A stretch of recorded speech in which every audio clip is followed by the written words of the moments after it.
Segera download Quran Tadabbur, dia meraih tafsir kebaikan. dalam genggaman Contoh, Anda. bulan Ramadan adalah bulan Al-Quran. Bismillahirrahmanirrahim. Assalamualaikum warahmatullahi wabarakatuh. Alhamdulillahi ala ihsanih wa syukru lahu ala taufiqihi wa amtinanih. Wa asyhadu an la ilaha illallah wahdahu la syarika lahu ta'ziman li sya'nih. Wa asyhadu anna Muhammadan abduhu wa rasuluhu ila ridwanih. Allahumma salli alaihi wa ala alihi wa ashabihi wa ikhwanih. Rekan-rekan dari ITB yang dirahmati Allah Subhanahu wa taala. Pada kesempatan kali ini kita melanjutkan bahasan kita tentang kesyirikan beristighatsah, meminta-minta berdoa kepada mayat-mayat atau kepada makhluk-makhluk gaib ya. Sudah kita jelaskan pada pertemuan sebelumnya, dan pada kesempatan kali ini kita akan bahas tentang syubhat-syubhat yang dilontarkan para dai-dai yang mengajak orang-orang untuk beristighatsah kepada mayat-mayat. Dan dai-dai seperti ini cukup banyak ya. Dan mereka menjelaskan bahwasanya ini bukan minta tolong kepada mayat, bukan hanya syirik, bahkan dianjurkan ya. Mereka mengatakan kalau minta langsung kepada Allah, siapa kamu? Kamu tidak akan ditengok, tidak akan dipandang, harus memanggil nama-nama wali-wali, dan itu dipraktikkan oleh mereka. Ini kesyirikan yang cukup tersebar sebagaimana pernah saya bahas dalam Syarah Al-Qawaidul Arba', di mana saya sebutkan bahwa para ulama menyatakan ini dalam buku-buku mereka. Seperti Al-Alusi dalam kitabnya Ruhul Ma'ani, dan dia ulama Irak, dan dia menyatakan bahwasanya di negeri beliau sering terjadi seperti itu, di mana orang-orang dalam kondisi terdesak, mereka minta dengan menyebut nama-nama wali, minta tolong kepada wali-wali tersebut. Al-Ghithni ya. Kemudian juga saya sebutkan misalnya di Najd ya, juga ada orang-orang yang seperti itu. Demikian juga Syekh Muhammad Al-Amin Asy-Shinqiti dari Mauritania juga menyebutkan bahwasanya beliau menemukan orang-orang yang menyeru kepada mayat-mayat, kepada wali-wali yang sudah mati dalam kondisi terdesak. Demikian juga Asy-Syaukani rahimahullahu taala dalam tafsirnya, beliau adalah ulama Yaman. Beliau juga menemukan dan orang-orang yang seperti itu. Jadi ini suatu kesyirikan yang tersebar. Di tanah air kita pun demikian. Bahkan saya pernah ada bantah-bantahan dengan seorang yang seperti itu, yang justru bukan cuma mengatakan boleh, bahkan menganjurkan orang-orang dalam kondisi terdesak untuk memanggil nama-nama orang soleh, meminta kepada mereka dengan alasan bahwasanya kalau kita minta langsung kepada Allah, kita ini siapa Allah mau tengok kita dari mana ya. Tapi kalau kita melalui orang-orang soleh tersebut, wali-wali soleh tersebut, kita panggil mereka, maka mereka akan membantu ya. Dan inilah makanya kita lihat di YouTube juga ada bagaimana. Dan ini adalah ibadahnya orang Syiah ya. Orang Syiah mereka sering mengatakan ya Ali, ya Husain ya. Ya Ali, ya Husain, dalam kondisi terdesak mereka ya Ali, ya Ali, ya Husain. Namun diadopsi oleh sebagian saudara-saudara kita kaum muslimin, sehingga ikut-ikutan ketika dalam kondisi terdesak meminta-minta kepada wali-wali, ya Badawi, ya misalnya ya Ahmad Badawi, misalnya ya Abdul Qadir Jailani, ya Sayyid Fulan, dalam kondisi terdesak mereka minta kepada wali-wali tersebut. Ini adalah syirkun akbar, syirik besar, mengeluarkan seorang dari Islam. Nah, mereka memiliki syubhat-syubhat yang melegalkan mereka untuk meminta kepada orang-orang yang sudah meninggal dunia. Ya, saya akan sebutkan beberapa syubhat. Ini saya nukil dari kitab Tauhid ya, yang sudah dicetak, jilid 1 dari halaman 337 sampai kita sebutkan secara singkat sampai halaman 357 ya. 337 sampai 357. Tapi ada sekitar 7 syubhat, mudah-mudahan kita bisa selesaikan. Syubhat yang pertama ya, mereka mengatakan bahwasanya meskipun Nabi sallallahu alaihi wasallam telah meninggal dunia, akan tapi hakikatnya beliau masih hidup. Sehingga boleh-boleh saja kita datang ke kuburan beliau lalu minta agar beliau mendoakan kita ya, atau minta kepada beliau langsung. Tidak hanya berlaku kepada Nabi, bahkan juga berlaku kepada para syuhada dan juga berlaku kepada orang-orang saleh. Jadi mereka meskipun sudah meninggal tapi hakikatnya mereka masih hidup dan Allah telah menjelaskan hal itu dalam Al-Qur'an. Ya. Demikian juga dalam hadis bahwasanya para anbiya ahya'un fi quburihim yusallun, kata Nabi, para nabi itu hidup dalam kuburan mereka dan mereka salat, ya. Berarti mereka tidak mati. Nah, kalau mereka tidak mati berarti hukum mereka sama seperti orang yang hidup. Nah, orang hidup ya kita boleh datang, boleh ngobrol, boleh minta pertolongan sebagaimana dia masih hidup, ya. Baik, ikhwan dan akhwat yang rahmatillah subhanahu wa taala, secara umum kita bilang dalil-dalil yang dijadikan syubhat, yang dijadikan argumentasi untuk syubhat mereka ada dua, ya. Ada dua model, ya. Ada dua model, ya.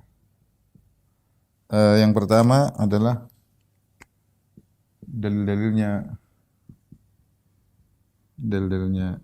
dhaif atau palsu. Atau yang kedua dalilnya sahih. Sahih. Hanya saja tidak pas pendalilannya, ya, tidak pas pendalilannya.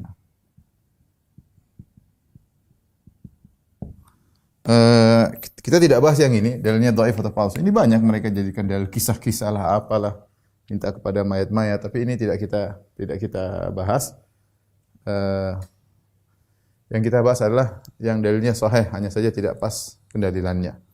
Ini yang akan kita bahas pada kesempatan kali ini, ya. Dalilnya sahih namun dalilnya tidak pas. Taib, syubhat pertama bahwasanya orang-orang soleh masih hidup, ya. Orang-orang soleh masih hidup sehingga kita boleh meminta kepada mereka sebagaimana ketika mereka masih hidup, ya. Bantahannya bagaimana? Jadi orang-orang soleh masih hidup meski sudah meninggal, namun mereka masih hidup.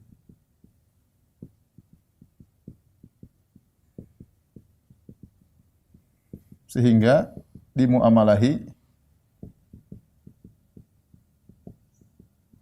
seperti orang yang masih hidup.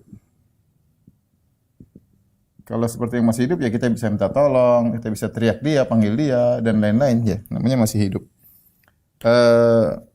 Jawabannya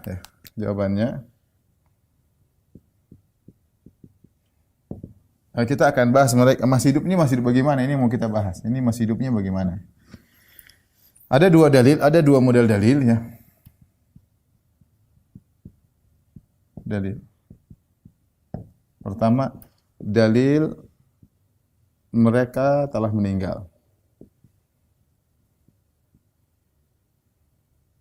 Telah mati, meninggal.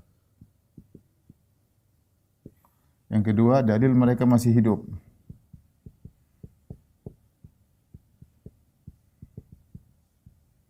Dalil mereka sudah meninggal, telah meninggal. Contohnya seperti Allah berkata tentang Nabi SAW, ya, innaka mayyit, kau akan meninggal. Wa innahum mayyitun. Engkau mati dan mereka juga mati, ya. Allah berfirman juga dalam ayat yang umum, kullu nafsin dha'iqatul maut. Ini juga lebih umum. Yang lebih khusus lagi, wa ma Muhammadun illa rasulun qad khalat min qablihi rusul afa immata wa ma Muhammadun illa rasulun qad khalat min qablihi rusul afa immata aw qutilan qalabatum ala aqabikum, apakah jika tidaklah Muhammad kecuali seorang rasul dan telah lewat rasul-rasul sebelumnya, sebagaimana rasul sebelumnya meninggal, Nabi Muhammad juga SAW meninggal. Afa immata, Rasulullah meninggal. SAW meninggal. Wa ma ja'alna li basyarin min qablikal khuld afa imitta fahumul khalidun, kata Allah. Afa in mitta fahumul khalidun. Kau mati, kata Allah, kau mati, ya. Ini semua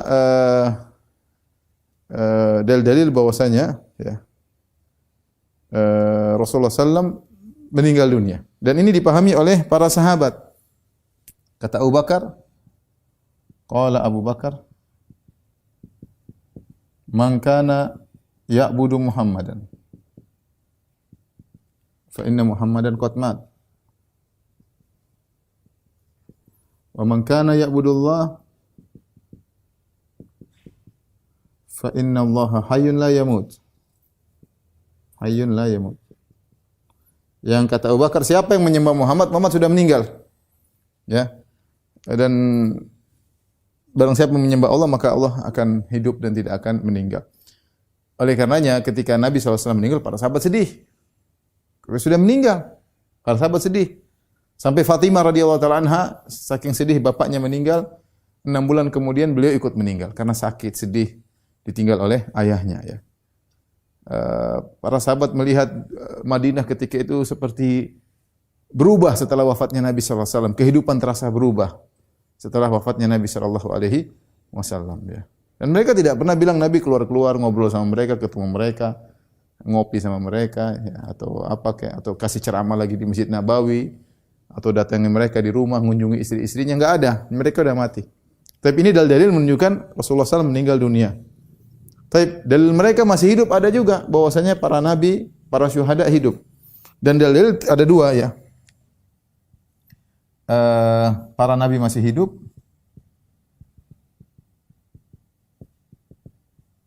Yang kedua, para syuhada masih hidup.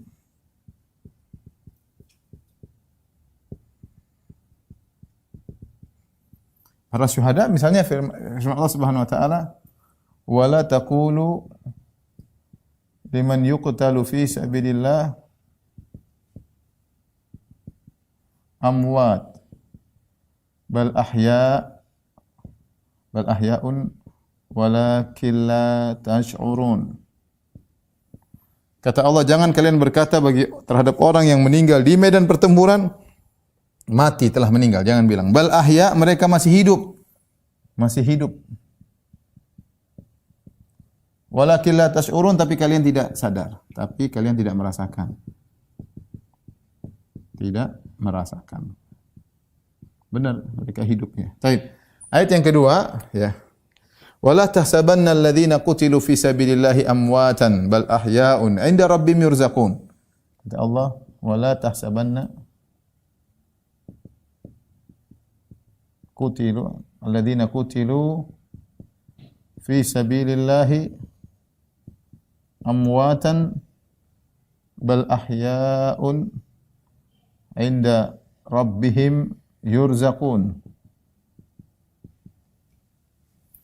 Dan jangan kau menyangka bahwasanya orang terbunuh di jalan Allah sudah meninggal. Bal ahya, mereka masih hidup. Mereka masih hidup. Dapat rezeki di sisi Rabb mereka, di sisi Rabb mereka, di sisi Rabb mereka dapat rezeki. Rezeki. Baik. Ini dalil bahwasanya para syuhada masih hidup. Para nabi juga masih hidup. Tadi Nabi SAW mengatakan, qala sallallahu alaihi wasallam, al-anbiya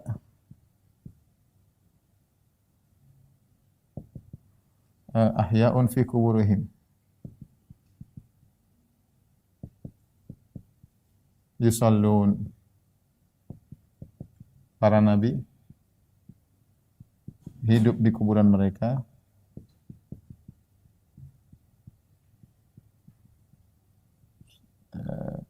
mereka salat, mereka salat. Taib. Taib. Orang soleh mana? Timbul pertanyaan, orang soleh?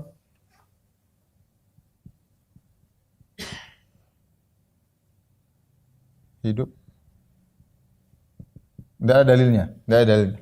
Yang ada dalilnya cuma para syuhada sama para nabi. Ya, kalau para syuhada saja hidup di alam sana, apalagi para nabi. Orang soleh enggak ada dalilnya. Yang ada cuma para syuhada, para nabi. Saya ingin nyampaikan karena kebanyakan yang mereka jadi minta-minta bukan nabi, bukan para syuhada, tapi orang-orang yang dianggap soleh. Jadi jadikan tempat permohonan. Tapi kita punya dua model dalil. Dalil yang menyatakan mereka meninggal, dalil yang menyatakan mereka hidup. Ya, dari sini dikompromikan. Berarti tidak mungkin hidup di sini tidak mungkin sama tidak mungkin satu model, karena kalau bilang akan terjadi kontradiktif. Kalau kita bilang mereka hidup sekaligus mati dalam satu kondisi, maka ini kontradiktif. Enggak mungkin hidup sekaligus mati. Ya. Maka mereka hidup dalam kondisi apa? Mereka mati dalam kondisi apa? Ini harus kita jelaskan. Sehingga begitu cara mengkompromikan dua model dalil. Karena enggak mungkin kita bilang mereka sekaligus hidup dan mati di alam barzakh atau mereka sekaligus hidup dan mati di alam dunia. Enggak mungkin. Berarti harus ada dua sisi.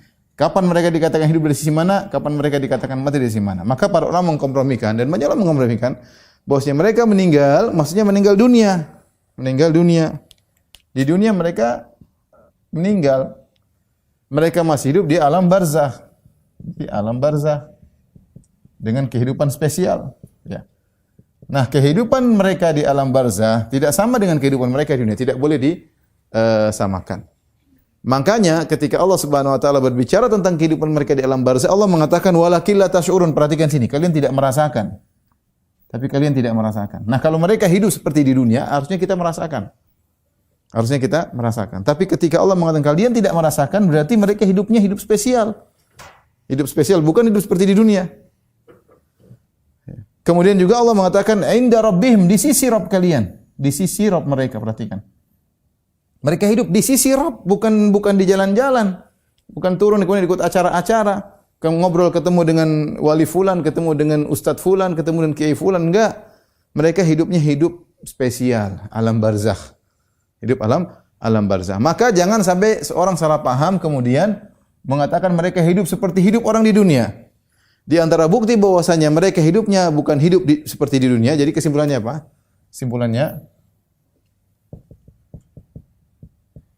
Kesimpulan mereka hidup, tapi hidup di alam barzakh, bukan di dunia. Hidup tapi di alam barzakh dengan hidup yang spesial. Hidup yang spesial. Makanya Allah mengatakan apa? Kalian tidak merasakannya. Allah mengatakan kalian tidak merasakan. Kalian yang di dunia tidak merasakan mereka.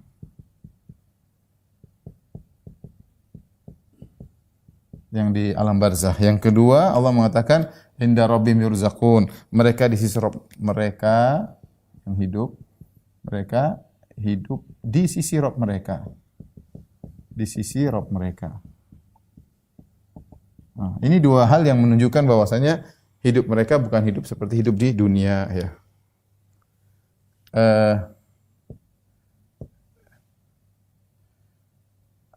Adapun dunia, maka mereka meninggal dari kehidupan dunia. Adapun berkaitan dengan dunia, mereka telah meninggal.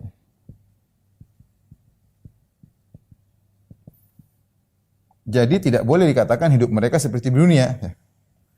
Sehingga tidak boleh dikiaskan kehidupan alam barzakh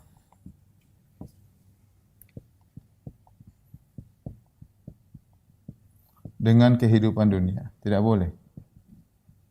Ini jelas sekali, ya. Karenanya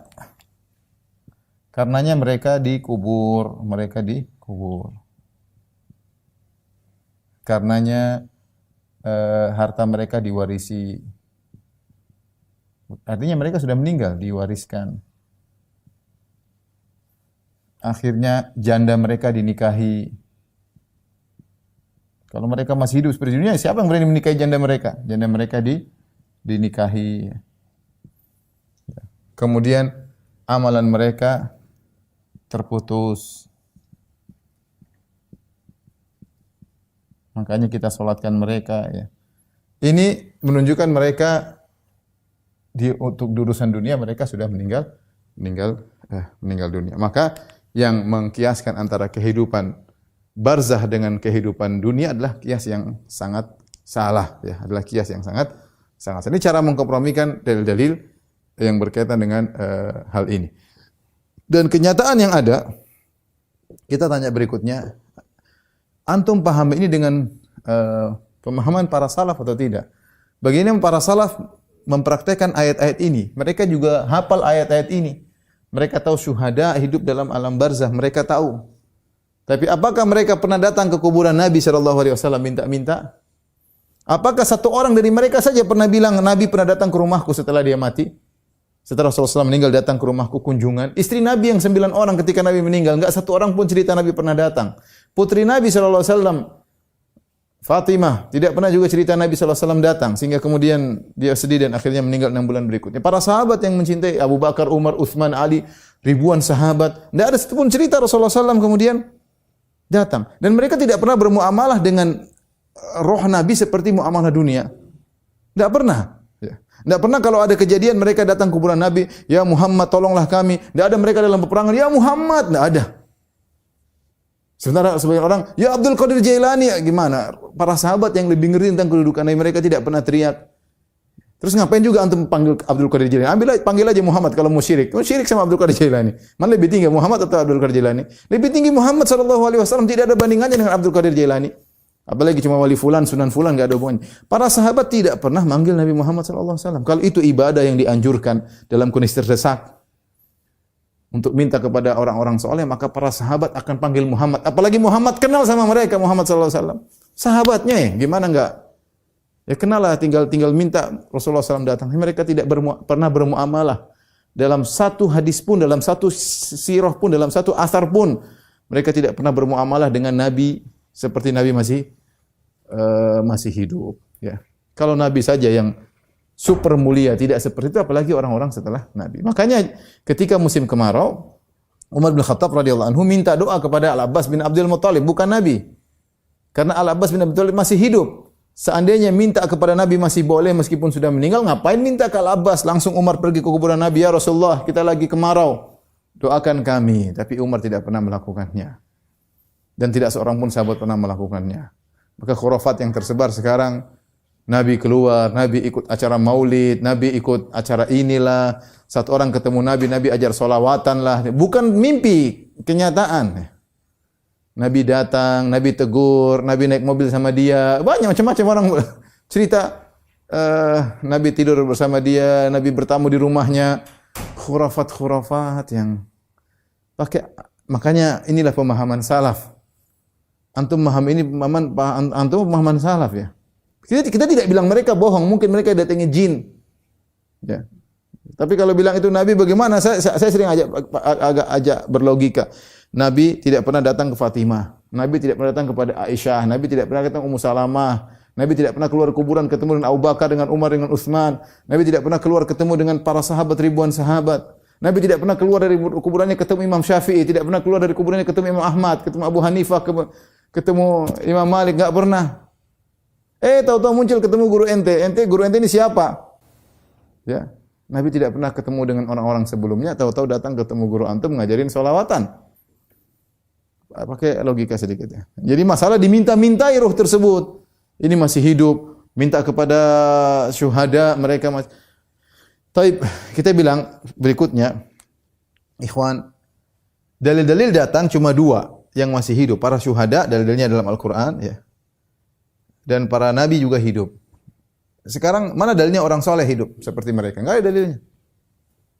Sementara yang diminta ya Abdul Qadir Jailani atau Said Badawi itu semua bukan syuhada juga bukan nabi.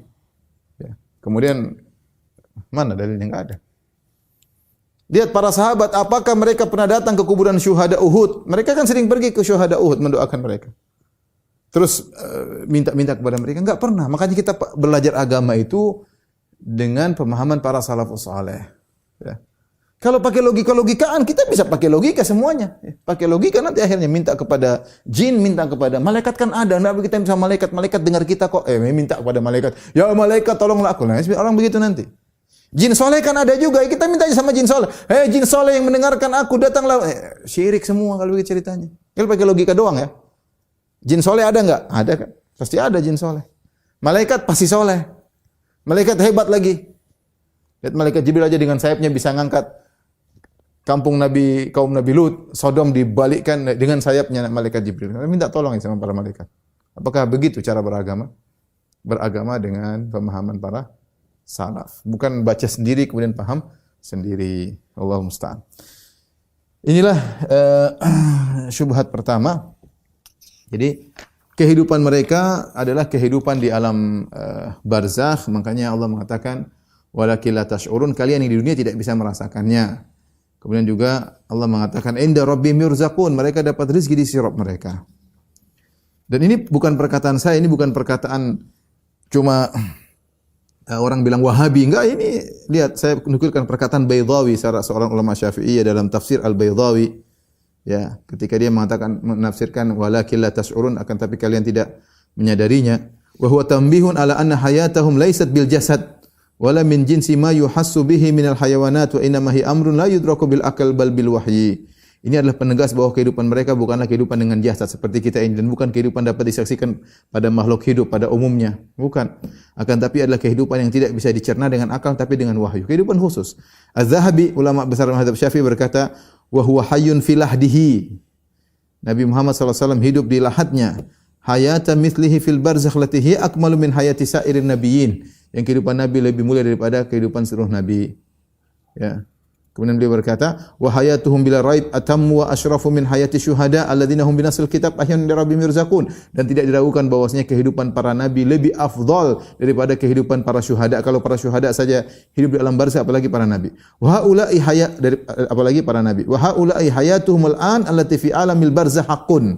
Dan mereka ini semua para nabi, kata Imam Zahabi, para nabi dan juga para syuhada, mereka hidup di alam barzah dengan kehidupan yang benar. Walakin laisat hiya hayatad dunya min kulli wajh. Tapi dia tidak seperti kehidupan dunia dari segala sisi.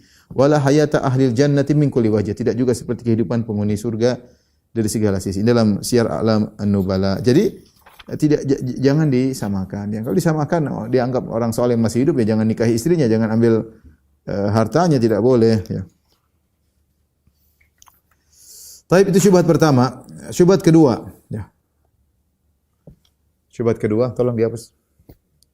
Allah Subhanahu wa taala berfirman dalam surat An-Nisa ayat 64, kata Allah, ini mereka bilang pergi ke kuburan Nabi sallallahu alaihi wasallam. Allah berfirman, "Wa ma arsalna mir rasulin illa liyuta'a bi idznillah." Tidaklah kami mengutus orang rasul pun kecuali untuk ditaati dengan izin Allah. Walau annahum idh zalamu anfusahum ja'uka.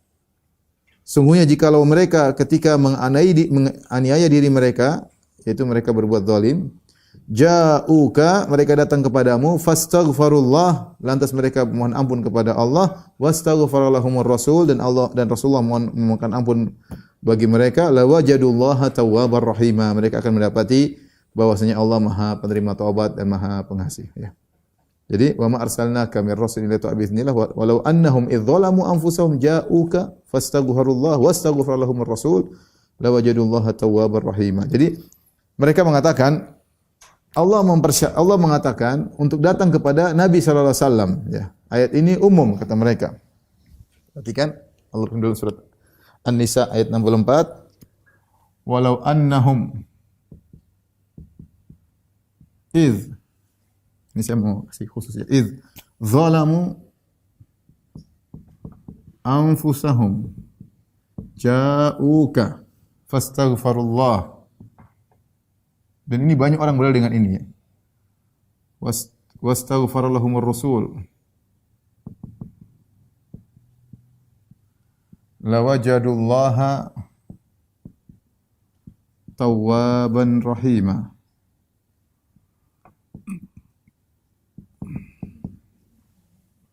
Perhatikan, seandainya ketika mereka iz ini artinya tatkala, ya, ketika, ya. Seandainya ketika mereka berbuat berdosa,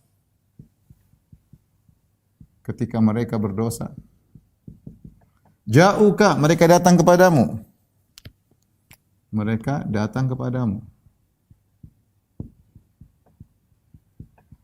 Lantas mereka mohon ampun kepada Allah dan Rasulullah juga mohonkan ampun buat mereka, maka mereka akan dapati Allah Maha Pengampun lagi Maha Penyayang. Allah Maha menerima taubat lagi Maha Penyayang. Mereka berdalil, di sini Allah mengatakan ja'uka, datang kepadamu. Berarti disyariatkan untuk datang ke kuburan. Disyariatkan kata mereka untuk datang ke kuburan Nabi.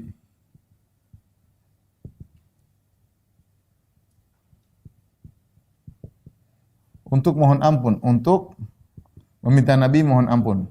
Minta Nabi SAW mohon ampun buat mereka.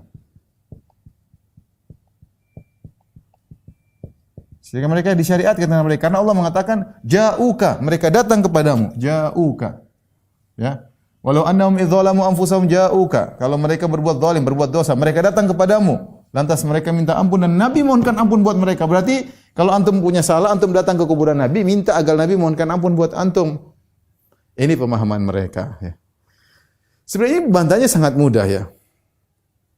Karena kalau orang ngerti bahasa, mereka tahu perbedaan antara iz dengan idza. Ini iz. Ya. Ada iz, ada idza. Ya. Kalau iz itu tatkala, iz itu artinya tatkala. Sudah terjadi ini, fi'il madhi.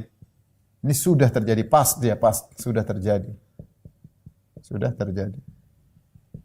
Adapun idza, jika, ya. Yaitu bisa berulang. Seandainya Allah mengatakan, walau annahum idza dzalamu anfusahum ja'uka. Seandainya kalau mereka berbuat dosa, mereka datang kepadamu, setiap berbuat dosa datang kepadamu, itu mungkin kita bisa bilang mengatakan dianjurkan setiap bersalah datang ke kuburan Nabi. Tapi ternyata tidak, ternyata Allah mengatakan ketika. Jadi para ulama mengatakan ayat ini berkaitan dengan sekelompok orang yang tidak mau berhukum dengan hukum Nabi sallallahu alaihi wasallam, ya. Tidak mau berhukum dengan hukum Nabi sallallahu alaihi wasallam, dan kita akan bisa lihat coba kalau antum buka surat An-Nisa ya. Ayat 64, ya, buka ya.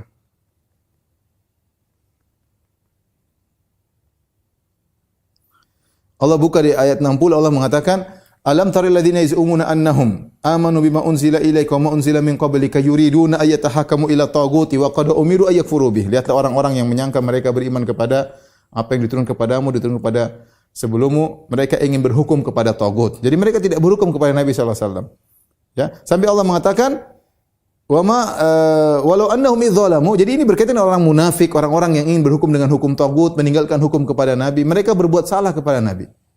Makanya ketika mereka berbuat salah dan ingin bertobat, mereka suruh datang kepada Nabi karena mereka tidak beradab kepada Nabi sallallahu alaihi wasallam. Jadi berkaitan dengan suatu kaum yang khusus. Makanya setelah itu Allah mengatakan, "Fala wa rabbika la yu'minuna." Setelah itu Allah mengatakan, "La wajidullaha tawwabar rahimah, fala wa rabbika la yu'minuna hatta yuhaqqimuka fi ma shajara bainahum." Sungguh ya tidak beriman ya hatta yuhaqqimuka, sampai mereka menjadikan engkau sebagai hakim. Jadi mereka berbuat salah karena meninggalkan Nabi, tidak menjadikan Nabi sebagai hakim. Jadi berkaitan dengan kaum tertentu ya. Dan ini sudah terjadi. Bukan setiap ada orang bersalah datang ke kuburan Nabi. Seakan-akan kalau kita maknakan iz dengan idza, ini berarti apa? Kalau kita artikan dengan idza ya. Konsekuensinya berarti berlaku kepada setiap orang, setiap pendosa untuk datang ke kuburan Nabi, untuk datang kepada Nabi. Nah, berarti kalau ini kita umumkan, ini kan mereka memahami secara umum. Kalau setiap berdosa pergi kepada Nabi, ja'uka, datang kepadamu, kepada Nabi. Berlaku kepada setiap pendosa untuk datang kepada Nabi kalau ingin bertobat. Taib. Ini kan sudah salah mereka secara bahasa, konsekuensi seperti ini. Nah, kita tanya, konsekuensi ini dilakukan oleh sahabat atau tidak? Apakah para sahabat demikian?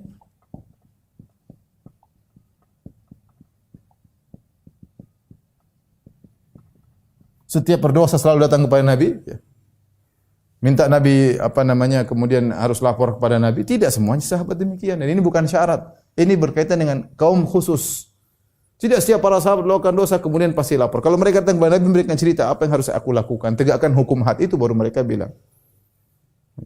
Bukan setiap ada yang mau bertobat harus datang kepada Nabi. Seakan-akan syarat tobat datang kepada Nabi. Ya. Itu pun perhatikan, ini berlaku ketika Nabi masih hidup. Ja'uka. Ini ketika Nabi masih hidup. Sallallahu alaihi wasallam. Allah tidak mengatakan datang ke kuburanmu. Bagaimana kemudian? Jadi mereka salah dalam dua hal.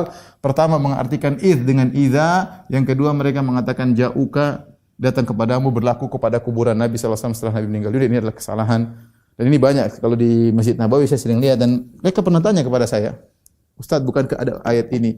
Sehingga kalau kita mau bertobat, kita datang ke kuburan Nabi sallallahu alaihi wasallam, kemudian kita bilang, ya Rasulullah, mohonkan ampun buatku. Mereka bilang dengan ayat ini kesalahan yang salah, ya, pemahaman yang salah dari ayat tersebut.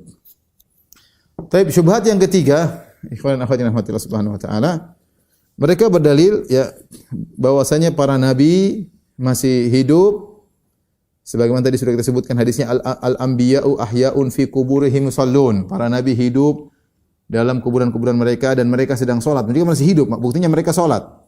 Kemudian juga Nabi SAW pernah berkata, marartu ala Musa lailata usriya bi indal kathibil ahmar wa huwa qa'imun yusalli fi qabrihi. Kata Nabi ketika Isra Mi'raj dari Mekah menuju Masjidil Aqsa, kata Nabi, aku melewati Nabi Musa pada malam Isra di Al-Kathibil Ahmar sementara beliau sedang salat di kuburannya. Ya. Kalau mereka masih hidup, ini sama dengan sisi pertama, berarti kita bahkan mereka masih salat. Kalau mereka salat berarti mereka berdoa. Nabi Muhammad salat, Nabi Musa salat, mereka berdoa. Nah, saatnya kita minta tolong sama mereka untuk mendoakan kita. Kita datang kepada mereka, minta didoakan kepada mereka. Maka bantahannya sama seperti bantahan yang pertama, bahwasanya kehidupan mereka kehidupan khusus, bukan kehidupan seperti kehidupan alam dunia, tapi itu kehidupan alam barzakh. Kemudian mereka salat ketika itu bukan salat dalam rangka untuk ibadah yang mereka diwajibkan beban ibadah, tetapi mereka berbahagia dengan salat tersebut. Sama seperti penghuni surga, mereka bertasbih, tapi tasbih tersebut bukan syariat mereka beban untuk beribadah, tapi tasbih mereka itu mereka merasakan kelezatan. Ya, kata Nabi sallallahu alaihi wasallam, ya'kulu ahlul jannati fiha wa yashrabun wa la yatamakhatun wa la yataghawwatun wa la yabulun wa yakunu ta'amuhum dzalika jusha'an wa yulhamuna tasbih. Para penghuni surga itu makan di surga, minum di surga, mereka tidak buang air kecil, mereka tidak buang air besar, mereka tidak ada ingusnya, dan kalau mereka sudah kenyang mereka hanya bersendawa, ya, atau mereka sudah bersendawa akibat makan tersebut. Wa yulhamuna tasbih wal hamda kama yulhamuna nafas, dan mereka diilhamkan untuk bertasbih dan bertahmid seperti bernafas. Nafas mereka bertahmid, dan bukan mereka dibebani untuk bertahmid, tidak. Seperti kita di dunia kan kita seakan-akan sedang ibadah, subhanallah. Enggak, mereka tasbih di akhirat itu kelezatan. Sama para nabi dalam kuburan mereka dalam merasakan kelezatan. Kemudian tidak ada kelaziman, ini yang penting bantahannya. Tidak ada kelaziman kalau nabi kemudian salat, tidak boleh minta-minta sama dia. Kenapa bisa demikian? Lihatlah bagaimana para malaikat. Para malaikat sekarang kan ibadah kepada Allah, ya enggak? Malaikat bukan hanya ibadah kepada Allah.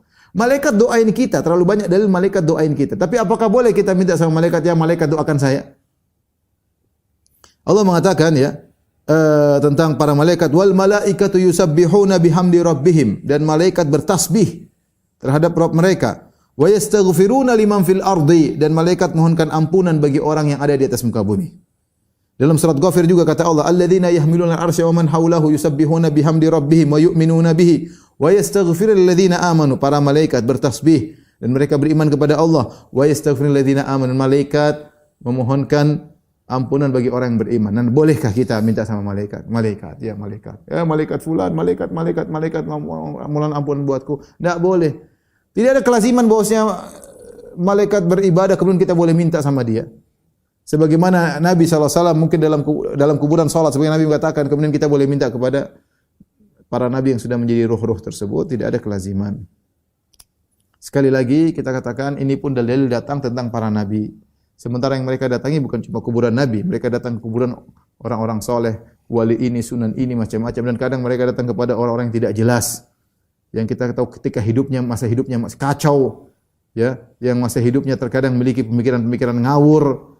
Kemudian ketika meninggal dijadikan wali untuk didatangi, diminta-mintai.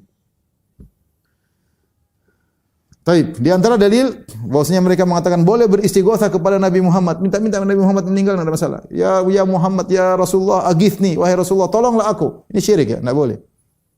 Di antara mereka dalil, kata mereka, Rasulullah SAW ruhnya dikembalikan. Dalilnya apa? Dalam hadis yang sahih, hadis Abu Daud dihasankan oleh Syekh Al-Albani rahimahullah, kata Nabi, "Ma min ahadin yusallimu alayya illa raddallahu alayya ruhi hatta arudda alaihi salam." Tidaklah seorang mengucapkan salam kepadaku kecuali Allah akan kembalikan ruhku sampai aku jawab salamnya. Sampai aku jawab salamnya. Jawabannya mudah. Ini justru menunjukkan bahwasanya kehidupan barzakh Nabi tidak kontinu. Buktinya Nabi SAW kalau mau jawab salam baru ruhnya dikembalikan sehingga Nabi bisa jawab salam. Ya, itu pun untuk jawab salam doang. Kata Nabi, hatta raddallahu alayya ruhi hatta arudda alaihi salam. Allah kembalikan ruhku agar aku bisa jawab salam. Bukan untuk ngobrol, bukan untuk datang ke orang-orang kemudian ngajarin salawat ini, salawat anu ya. Ngajarin zikir ini, zikir anu, enggak ada. Nabi hanya untuk jawab salam. Justru ini menunjukkan bahwasanya tidak ada yang mengatakan maka ruhku dikembalikan agar aku mendoakan mereka, agar aku menolong mereka, enggak ada. Enggak ada, ini semua khurafat ya. Hanya untuk menjawab salam. Taib, kemudian di antara dalil mereka ingin menjadi kalau tadi Nabi syuhada mereka ingin dalil bahwasanya orang soleh juga mendengar. Orang soleh juga mendengar. Mayat di kuburan bisa mendengar kok. Dalilnya apa? Dalilnya ketika Nabi dalam perang Badar setelah Nabi membunuh Abu Jahal dan teman-temannya, terus Nabi masukkan dalam qalib Badar, masukkan dalam sumur-sumur yang ada di Badar. Kemudian Rasulullah panggil mereka, ya Fulan bin Fulan, ya Amr bin Hisham, ya Abu Jahal. Ya. Rasulullah sebut nama, ya Umayyah bin Khalaf. Rasulullah sebut nama-nama mereka. Ya. Ayasurrunakum annakum hal wajadtum ma wa'ada rabbukum haqqan, apa kalian telah mendapati apa janji Allah kepada kalian? Nabi ngomong sama mereka. Mereka sudah mati. Umar berkata, ya, tidakkah engkau berbicara kepada jasad saya tidak bernyawa ya Rasulullah? Apakah mereka mendengar? Kata Rasulullah SAW, walladzi nafsu Muhammadin biyadihi, demi zat yang jiwaku berada di tangannya, ma antum bi asma'a lima aqulu minhum. Kalian tidak lebih dengar terhadap perkataanku daripada mereka. Mereka juga dengar, bahkan mereka bisa lebih dengar daripada kalian. Kata mereka, lihat nih orang mati Nabi ajak ngobrol dan mereka dengar. Nah, kalau gitu Abu Jahal aja dengar, Umayyah bin Khalaf dengar, Utbah bin Rabi'ah dengar, Uqbah bin Abi Mu'aid mendengar. Ya sudah, kita ngomong sama orang soleh, mereka dengar. Bagaimana bantahannya? Jawabannya pertama, terlalu banyak dalil menunjukkan bahwasanya hukum asal orang mati tidak mendengar. Ya, makanya mereka hanya mendengar dalam kondisi-kondisi khusus. Tidak mutlak mendengar seperti kita masih hidup begini, enggak. Makanya Allah Subhanahu wa taala menyamakan orang yang tidak mau mendengar ayat-ayat Allah seperti orang di kuburan. Kata Allah, "Wa ma yastahwil ahya walal amwat." Tidak sama yang hidup dengan yang mati. Innallaha yusmi'u man yasha. Allah menjadikan siapa yang Allah kehendaki untuk bisa mendengar. Wa ma anta bimusmi'in man fil qubur. Dan kamu tidak bisa menjadikan orang di kuburan mendengar. Jadi Allah mengatakan orang muslim tidak sama orang kafir. Orang kafir seperti mayat. Kau tidak bisa bikin mayat mendengar, ya. Kalau seandainya mayat bisa mendengar, maka perumpamaan ini tidak cocok. Perhatikan di sini dalam surat Fatir ayat 22 ini, Allah menyamakan orang kafir yang tidak mau mendengar ayat-ayat Allah sama seperti mayat. Sama-sama tidak bisa mendengar. Berarti hukum asal mayat tidak bisa mendengar. Kalau ternyata mayat bisa mendengar seperti manusia biasa, berarti permisalan Allah tidak pas. Mudah-mudahan antum paham ya. Jadi Allah menyamakan, saya ulangi, Allah menyamakan orang kafir yang tidak mau beriman seperti mayat yang tidak bisa mendengar. Berarti hukum asal mayat tidak bisa mendengar. Demikian dalam ayat yang lain surat An-Naml ayat 80 kata Allah, innaka la tusmi'ul mauta. Kau tidak bisa menjadikan orang-orang mati mendengar. Berarti hukum asal orang mati tidak bisa mendengar. Nah, lantas bagaimana dalam perang Badar kemudian Nabi berbicara sama Abu Jahal, bersama Umayyah bin Khalaf, bersama Utbah bin Rabi'ah, Uqbah bin Abi Mu'aid dan tokoh-tokoh Quraisy ya. Maka jawabannya itu adalah kondisi mukjizat Nabi spesial, dan ini yang dipahami oleh para ulama, di antaranya ulama Syafi'iyah seperti As-Suyuti.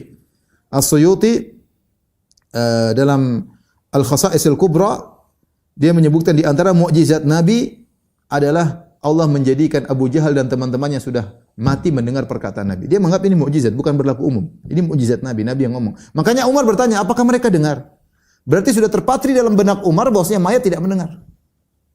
Namun kali itu Nabi ngomong sama sallallahu alaihi wasallam, Nabi ngomong sama Abu Jahal dan teman-temannya. Sehingga Umar bertanya. Ya, dan itu dipahami oleh sebelumnya Qatadah bin Da'amah Sadusi. Qatadah ketika meriwayatkan hadis ini dia mengatakan Allah membuat mereka mendengar. Ini khusus Nabi sallallahu alaihi wasallam. Di antara ulama yang mengatakan ini khusus Nabi adalah Al-Suhaili. As-Suhaili nukil oleh Ibnu Hajar. Dan juga ini pendapat Ibnu Hajar rahimahullah. Dan ini pendapat Al-Mufassir Ibnu Atiyah dalam Al-Muharrar Al-Wajiz. Jadi mereka mengatakan ini kondisi istimewa Nabi, Allah menjadikan Abu Jahal dan teman-temannya mendengar. sehingga tidak bisa diumumkan bahwasanya semua mayat mendengar kita bisa ngobrol sama mereka. Tapi di antara dalil juga yang berkaitan dengan hal ini, seperti dalam hadis kata mereka mayat mendengar.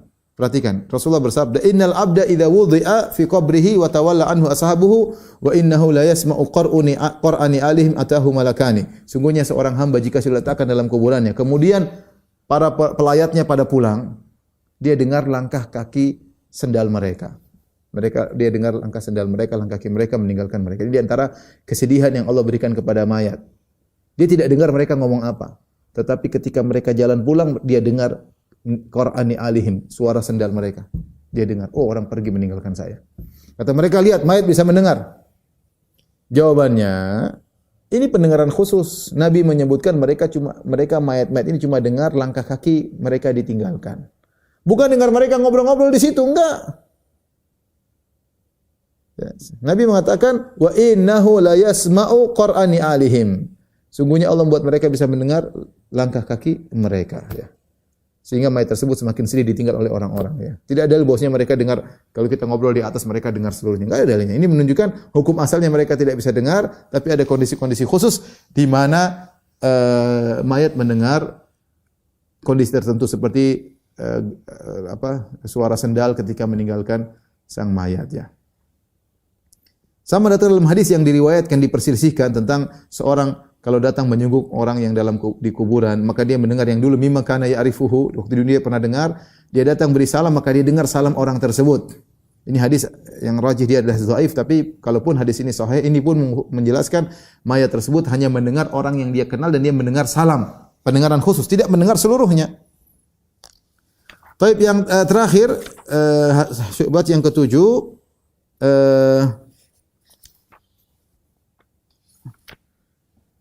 terkait dengan doa ziarah. Ziarah seperti kalau kita ziarah kubur, kita assalamu ala ahli diyar. Keselamatan bagi kalian wahai penghuni kuburan. Minal muslimin. Yarhamullahu al-mustaqdimin minal mustakhirin wa inna insyaallah bikum lalahiqun. Nas'alullah wa lakumul afiyah. Jadi di antara doa yang diucapkan seorang ketika mengunjungi kuburan yang mengatakan assalamu ala ahli diyar. Keselamatan bagi kalian wahai penghuni kuburan. Nah, kita mengucapkan assalamu ala dia berarti mereka dengar, ya. Tidak ada kelaziman demikian. Bukan pun mendengar, mungkin cuma mendengar salam doang. Tidak kelaziman bahwasanya mereka dengar semua yang diucapkan oleh orang yang sedang berziarah. Lagi pula hadis ini menunjukkan kita mendoakan mereka, bukan minta doa sama mereka. Itu doa diajarkan agar kita mendoakan mereka ketika berziarah. Jangan disalahpahami malah minta kepada mereka, ya. Contoh sana. Kemudian di antara dalil mereka juga kata mereka di padang mahsyar, saya pernah diskusi juga. Kata mereka lihat di padang mahsyar orang-orang pada beristighotsah kepada nabi-nabi. Mereka datang kepada mereka sudah mati, tapi mereka di padang mahsyar datang ke Nabi Nuh, datang kepada Nabi Adam, kepada Nabi Nuh. Loh, itu kan Allah sudah hidupkan mereka kembali. Kita bukan bicara mereka ini kan masih dalam alam barzah. Adapun di padang mahsyar mereka sudah hidup kembali. Mereka datang kepada para nabi dan mereka sudah hidup kondisinya, bukan mati lagi. Minta agar memberi syafaat bagi mereka. Jadi pendalilan yang keliru. Ya. Demikian juga mereka mengatakan bahwa kita boleh minta kepada Nabi, ini dalil yang terakhir, syubhat yang terakhir, yaitu kita kalau salat kita mengatakan assalamu alayka ayyuhan nabi, keselamatan bagi Anda wahai nabi. Kita menggunakan kata engkau, yaitu kata ganti orang kedua. Keselamatan bagi engkau berarti Nabi selalu hidup dong. Karena kita mengatakan assalamu alayka ayyuhan nabi, keselamatan bagi engkau wahai nabi. Bagaimana bantahannya? Jawabannya, ini bukan berarti kita mengatakan assalamu alayka berarti Nabi hadir dan hidup.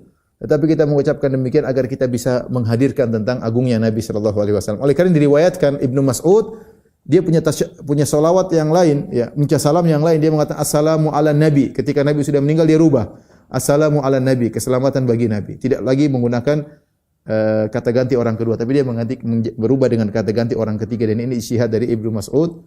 Assalamu ala nabi, ya. Ketika Nabi sudah meninggal dia rubah keselamatan bagi Nabi, ya. Lagi pula kalaupun menggunakan assalamu alayka dan itu boleh, ya. Perhatikan ketika Nabi masih hidup sallallahu alaihi wasallam, para sahabat ketika mengucapkan assalamu alayka ayyuhan nabi, ya, mereka tetap mengucapkan demikian meskipun Nabi tidak hadir. Dia lagi salat di mana, lagi di kampung mana, Nabi mungkin di Madinah, mereka di Mekah, mereka tetap assalamu alayka ayuhan nabi. Berarti mereka bukan berniat mengucapkan salam kepada nabi, tidak. Tapi demikianlah zikir ketika bertasyahud. Kita mengatakan assalamu alayka ayuhan nabi, bukan berarti sedang memberi salam nabi hadir di hadapan kita. Ya. Demikian juga ketika mereka dalam salat mereka mengucapkan assalamu alayka, mereka jadi makmum kepada nabi. Nabi di depan jadi imam, mereka tidak keras-keras assalamu alayka ayuhan nabi. Berarti mereka tidak bermaksud untuk beri salam kepada nabi depan situ. Dan mereka sedang menghadirkan, mendoakan nabi assalamu alayka ayuhan nabi untuk menghadirkan keagungan nabi. Ya. Kalau mereka niatnya salam kan harusnya pakai suara. Assalamualaikum harusnya gitu. Ternyata kan tidak. Lagi pula nabi tidak mendengar mereka bilang gitu dan nabi tidak menjawab waalaikumsalam. Enggak. Berarti memang ini zikir dalam salat, bukan dimaksudkan untuk meyakini nabi hadir di hadapan mereka, ya. Lagi pula ini hanya berkaitan dengan salam saja, bukan perkara-perkara yang lain. Inilah ikhwan dan akhwat yang rahmati Allah Subhanahu wa taala, sebagian syubhat-syubhat, tentu masih banyak syubhat, tapi ini antara syubhat-syubhat yang penting yang sering disampaikan oleh mereka untuk melegalkan bahwasanya kita boleh minta-minta kepada Nabi sallallahu alaihi wasallam meskipun Nabi sudah meninggal dunia. Terlebih lagi mereka mengatakan boleh minta kepada wali-wali saleh atau mereka mengatakan minta kepada orang-orang yang dianggap saleh. Namun yang saya pikir saya menakjubkan. Mereka ini kalau sudah minta-minta kepada wali-wali, mereka tidak bilang Abu Bakar, Umar, Utsman, Ali, tidak. Mereka mintanya kepada Said Badawi, kepada Ahmad siapa, kepada Abdul Qadir Jailani, yang jelas kedudukan mereka jauh di kalangan di bawah para sahabat. Kenapa mereka tidak? Kalau mereka syirik, kenapa enggak sekaligus kepada nabi-nabi sekalian, Nabi Daud, Nabi Sulaiman, Nabi yang lain, kenapa?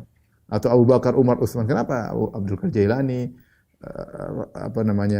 Ahmad Rifai atau Ahmad Badawi atau yang lainnya, aneh ya. Ya, tapi intinya ini semua tidak diperbolehkan. Yang benar bahwasanya istighatsah hanya kepada Allah Subhanahu wa taala. Istighatsah kepada mayit adalah hukumnya syirik. Wallahu a'lam bishawab. Demikian saja kajian kita. Insyaallah kita lanjutkan 2 pekan lagi. Kurang bisa mohon maaf. Wabillahi taufiq wal hidayah. Assalamualaikum warahmatullahi wabarakatuh.